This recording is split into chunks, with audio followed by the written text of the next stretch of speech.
Soyez bénis, cher peuple de Dieu. Nous sommes aujourd'hui le samedi 19 septembre, c'est le 13e jour de notre temps de jeûne et prière. On avance très bien.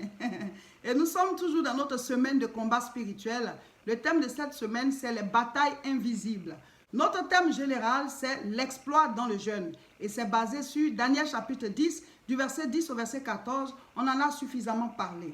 Aujourd'hui, le thème, c'est chasser les démons. Le Seigneur nous a dit de chasser les démons. Amen. Mon frère, ma soeur, tu es oint par le Saint-Esprit. Tu es oint au nom de Jésus-Christ. Et tu dois chasser les démons. Tu dois être un homme de prière, une femme de prière. Il faut chasser les esprits mauvais. Il faut chasser les démons de vos familles. Il faut chasser les démons de vos foyers. Il faut chasser les démons de votre vie, de votre santé, de votre foyer. Chasser les démons de votre lieu de travail. La Bible dit de chasser les démons. Et nous allons lire. Marc chapitre 16, je lis le verset 17. Voici les miracles qui accompagneront ceux qui auront cru. En mon nom, ils chasseront les démons. Ils parleront de nouvelles langues. Ils saisiront des serpents. S'ils boivent quelques breuvages mortels, il ne leur fera point de mal. Ils imposeront les mains aux malades et les malades seront guéris. Le Seigneur dit, en son nom, nous devons chasser les démons. Chasser les démons, mon frère, ma soeur. C'est une recommandation du Seigneur. Il y a des gens qui disent, bon, comme je viens de me convertir à Jésus, je ne suis pas encore bien affermi, là, je ne peux pas encore chasser les démons. Il dit, voici les miracles qui accompagneront ceux qui auront cru. Si tu as donné ta vie à Jésus, c'est parce que tu as cru. C'est parce que tu as cru en lui que tu lui as donné ta vie. Voilà. Il est vrai que quand on accepte Jésus-Christ, on est né de nouveau. Et tout ce qui est né est bébé. Mais le bébé a le même droit que l'adulte. Vous tous, là, vous avez les mêmes droits. Tous les êtres humains ont les mêmes droits. Si ce sont les fils de la même maison, ils ont tous les mêmes droits là-bas. Mais seulement le bébé, là, il ne s'est pas encore utilisé. Il n'est pas encore mature, en fait. Il n'a pas encore atteint un certain âge pour pouvoir l'utiliser. La Bible dit, voici les miracles qui accompagneront ceux qui auront cru. Donc, c'est vrai que quand tu viens d'accepter Jésus, tu es bébé spirituel. Mais il suffit de dire au nom de Jésus, au nom de Jésus, les démons vont reculer. Les démons vont quitter. Seulement, quand tu es né de nouveau, tu dois vivre selon la parole de Dieu. Parce que tu as changé de royaume, en fait. Tu es maintenant du royaume de Dieu. Tu n'es plus du royaume de péché. Donc maintenant, toi, tu dois marcher et vivre en conformité avec le nouveau royaume dans lequel tu es entré. C'est comme ça. Sinon, dès l'instant où tu acceptes Jésus-Christ, tu as déjà le pouvoir. Tu as déjà le pouvoir de chasser les démons. Donc, il faut les chasser au nom de Jésus. Il faut les chasser. Il faut briser les liens. Marc chapitre 5, à partir du verset 1. Ils arrivèrent sur l'autre bord de la mer, dans le pays des Gadarénéens. Aussitôt que Jésus fut hors de la barque, il vint au-devant de lui un homme sortant des sépulcres et possédé d'un esprit impur. Cet homme avait sa demeure dans les sépulcres et personne ne pouvait plus le lier, même avec une chaîne.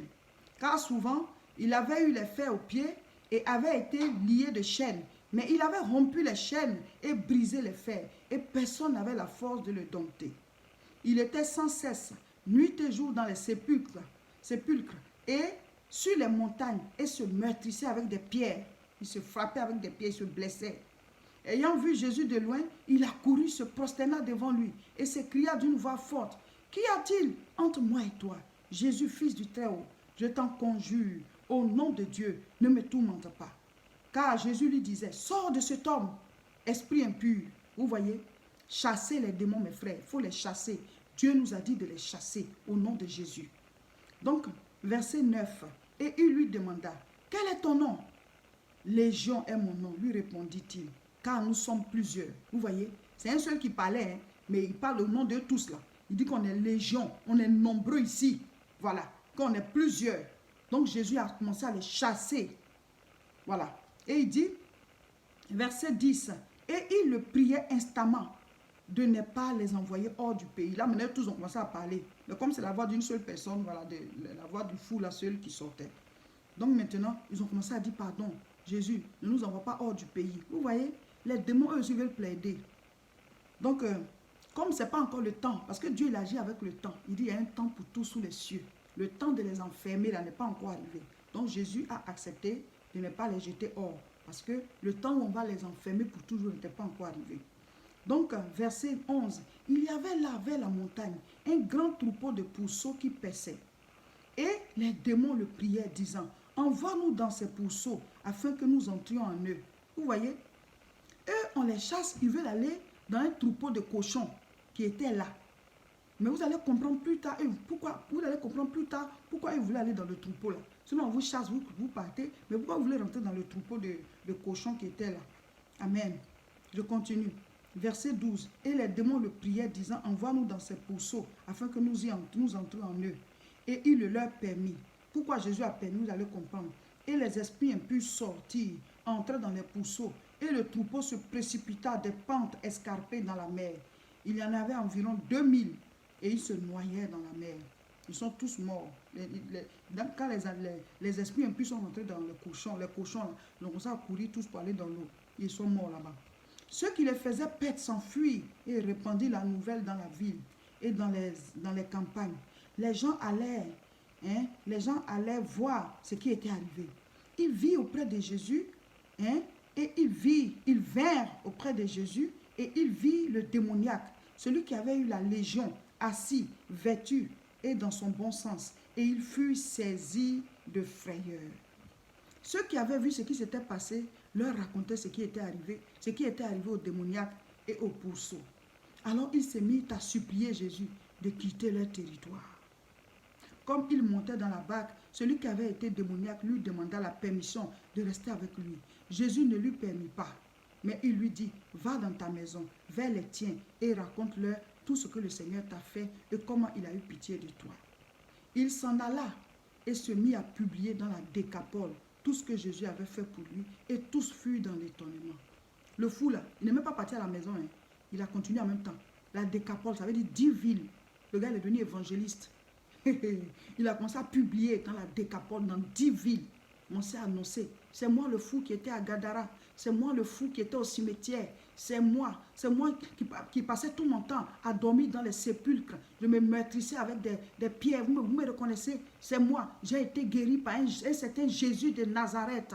Il est venu spécialement me délivrer. Il m'a dit de rentrer à la maison, mais je ne rentre pas. Je passe de ville en ville pour annoncer, alléluia, chasser les démons, mes frères, mes soeurs, pour libérer des vies, chasser les démons pour guérir les malades, chasser les démons pour libérer vos maisons des oppressions, des oppressions sataniques, les divisions là. Ce sont les démons qui sont à la base. Prenez des jours comme ça spéciaux pour chasser les démons, pour faire des temps de combat spirituel.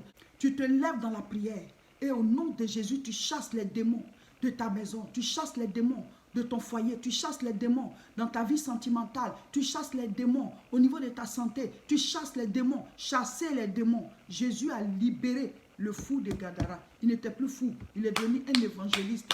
On dit qu'il allait publier dans la Décapole, ça fait 10 villes. Jésus lui a dit, va chez toi. Il dit non. Il allait publier. Au départ, il voulait même suivre Jésus. Il voulait faire partie des disciples qui suivent Jésus partout là. Et Jésus a dit, il faut rentrer chez toi, va raconter à tes frères, à ta famille, ce qui t'est arrivé. C'est la délivrance que tu viens de vivre. Alléluia. Et il ne s'est pas juste arrêté à sa maison. Peut-être qu'il est juste parti annoncer à sa maison. Et puis après, il a continué dans la Décapole, dans 10 villes. Maintenant, on dit que les gens de la ville, quand ils ont vu que Jésus a délivré le fou, eux, ils sont venus. Ils ont trouvé le fou vêtu dans son bon sens. Il est guéri. Il était à côté de Jésus. Verset 15. Il vint auprès de Jésus et il vit le démoniaque, celui qui avait eu la légion, assis, vêtu dans son bon sens. Il fut saisi de frayeur. Pourquoi ils sont saisis de frayeur? Est-ce qu'on se pose un peu cette question-là? Vous avez la frayeur, au lieu d'être heureux, au lieu de vous réjouir, vous avez la frayeur. Vous avez peur de quoi? Mon frère, il y a des mystères. Le fou là n'est pas fou simplement. Les gens lui ont jeté le démon là. Les gens lui ont jeté les esprits impurs là. Pourquoi vous avez la frayeur? Ce village, il doit avoir une confrérie là-bas. Il doit avoir des sorciers là-bas. Et ils ont envoûté le gars, il est devenu fou. Sinon, pourquoi vous avez des frayeurs? On dit que quelqu'un est délivré de vous réjouir, pour dire, ah, attends, on va aller chercher d'autres même, pour que tu puisses les guérir. Vous avez des frayeurs. Vous avez peur de quoi? Le retour de votre fétiche? Vous avez peur du retour de vos gris-gris que vous avez fait sur le gars? La Bible n'a pas dit ça, mais quand tu as l'Esprit de Dieu là, tu interprètes. Pourquoi eux, ils ont des frayeurs?